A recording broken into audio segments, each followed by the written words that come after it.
Ya teman-teman semua, balik lagi di KPI News, masih membahas kaos Subang. Gimana teman-teman nih, masih semangat ya? Mau bahas apa kita hari ini?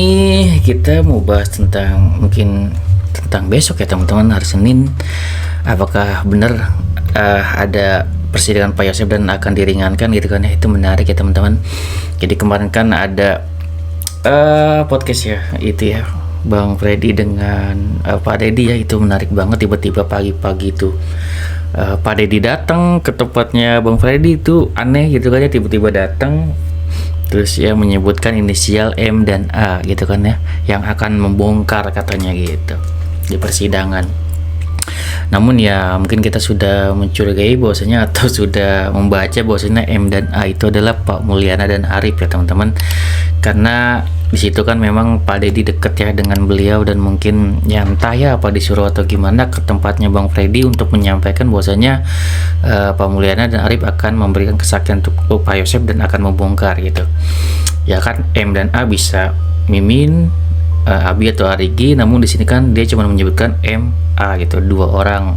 Kemungkinan memang Mulyana dan Arif, dan memang di situ juga banyak keanehan dari sikap apa ya Pak Deddy.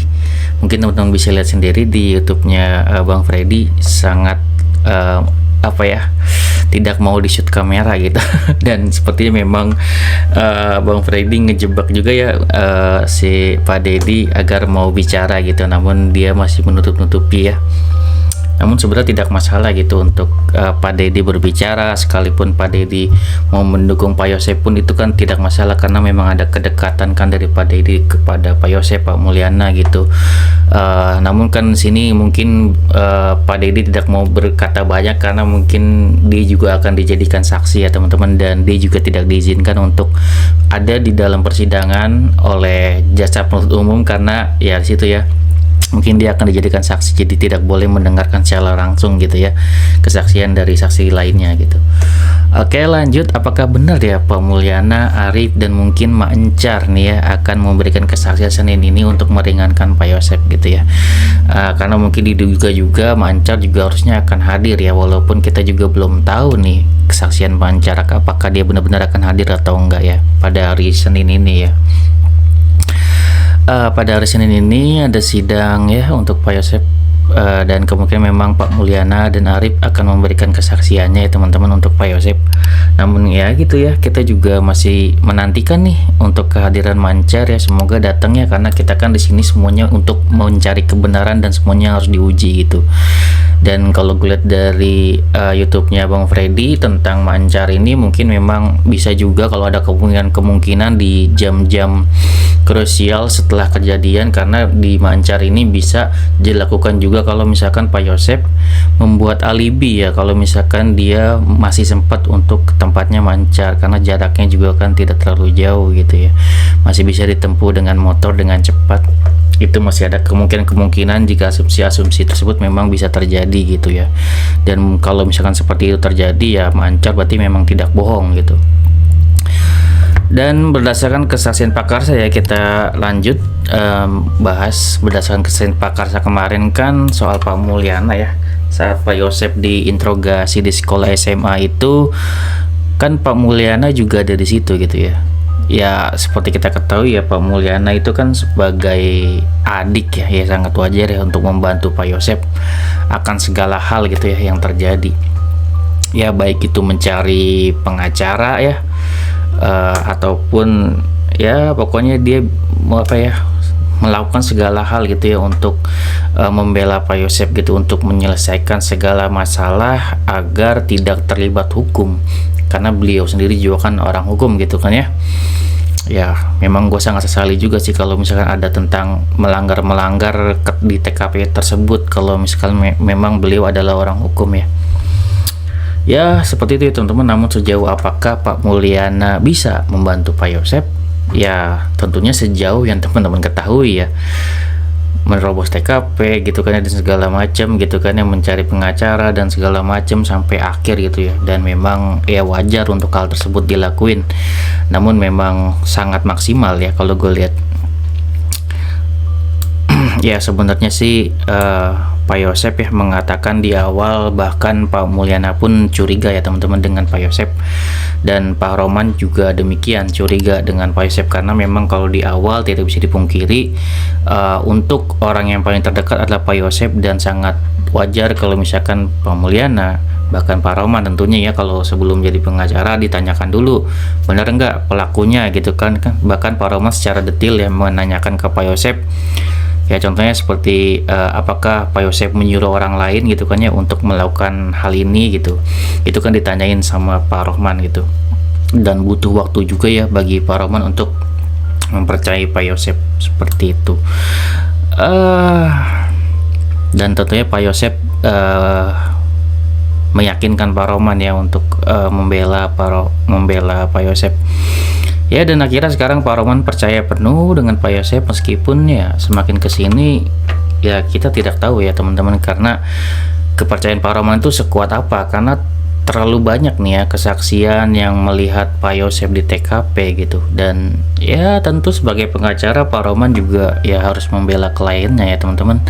Dan ya wajar ya kalau misalkan Pak Roman menganggap kesaksian mereka nih hanyalah kesaksian sebagai orang bayaran gitu ya, yang tentunya mereka hanya bersaksi bohong. Tentunya sebagai pengacara, siapapun yang memberatkan kliennya ya tentunya akan disanggah apapun itu gitu ya, seperti itu.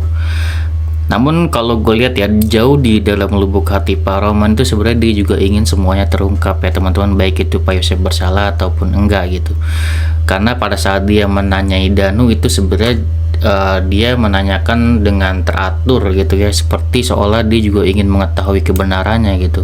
Itu yang gue tangkap ya. Jadi kalau di persidangan ya Pak Roman sudah menjalankan tugasnya sebagai seorang pengacara ya teman-teman. Pak Roman itu seringkali menyudutkan para saksi ya, namun ia sering dilawan oleh saksi itu sendiri gitu. Karena saksi yang memberikan kesaksian itu benar-benar lancar gitu kan ya, jadi dia juga bisa melawan Pak Roman karena dia juga kan tanpa mikir benar-benar lancar gitu kan ya. Kalau dibilang saksi bayaran, saksi bohong kayaknya tidak terlihat ya teman-teman. Dan mungkin harusnya Pak Roman yang ada di hadapan saksi tersebut juga harusnya bisa membaca hal tersebut, karena kita sendiri ya sebagai orang awam melihat kesaksian para saksi yang begitu polos dan ngomong begitu aja tanpa mikir, itu kita juga sebenarnya sudah bisa menilai ya. Karena apa? Karena jika orang yang berbohong itu biasanya panik ya teman-teman, dia panik jika ditekan gitu kan ya. Karena Pak Roman kan mencoba menekan gitu kan ya, agar orang itu panik, tapi tidak, yang diharapkan tidak datang gitu. Orang-orang pada tidak panik, malah dia nekan balik Pak Roman gitu ya. Karena orang-orang yang panik terusnya dia akan mikir panjang gitu dia sebelum bicara gitu.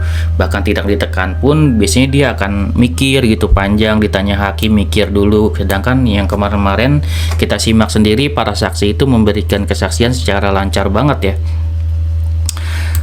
Dan kita bisa menilai sendiri gitu. Ya gitu ya teman-teman. Tentu dalam persidangan siapapun yang memberikan kesaksian, kita sendiri bisa menebak ya, sebagai pengawal kaus Subang gitu kan ya, bisa menebak apakah orang tersebut memberikan kesaksian palsu atau tidak gitu ya. Ya semua akan terlihat dari mimik muka dan cara bicaranya ya. Sejauh ini sih ya, memberikan kesaksian masih baik-baik aja ya, sangat tegas menjawab pertanyaan dari Pak Roman gitu.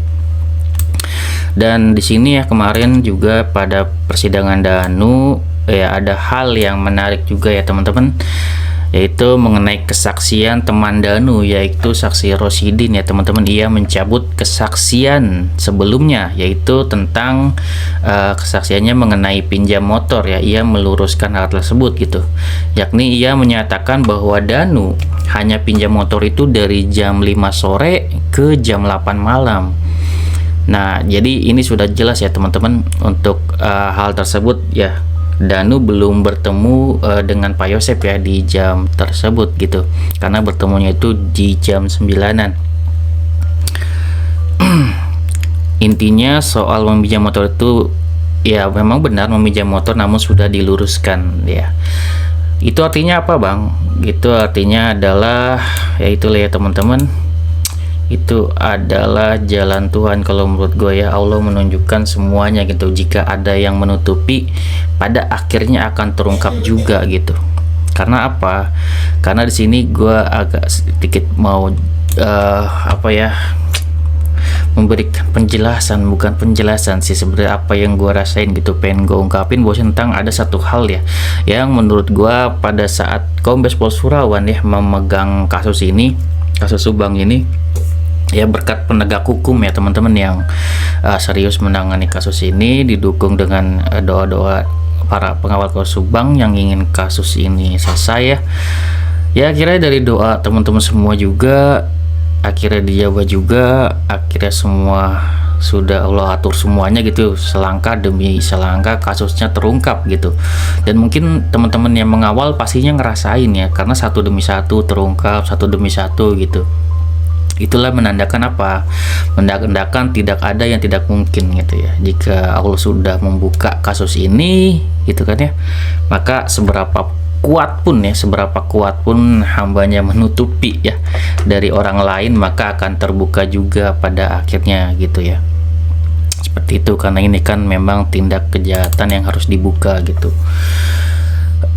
Ya gitu ya teman-teman, namun bukan berarti gitu kan ya Allah tidak sayang gitu dia dengan hambanya. Jika memang ia melakukan kesalahan itu kan ya, maka ia akan mengarahkan jalannya ke jalan yang benar. Sebenarnya kan disayang sebenarnya gitu kan, diarahin lagi gitu walaupun sudah melakukan kesalahan gitu.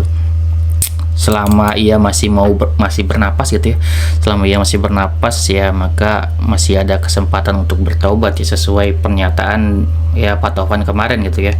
Mungkin sudah waktunya ya untuk bertaubat. Pak Taufan juga tidak mengenal Pak Yosef. Pak Taufan juga mungkin hanya ingin kasus ini terungkap gitu ya, contohnya seperti itu gitu.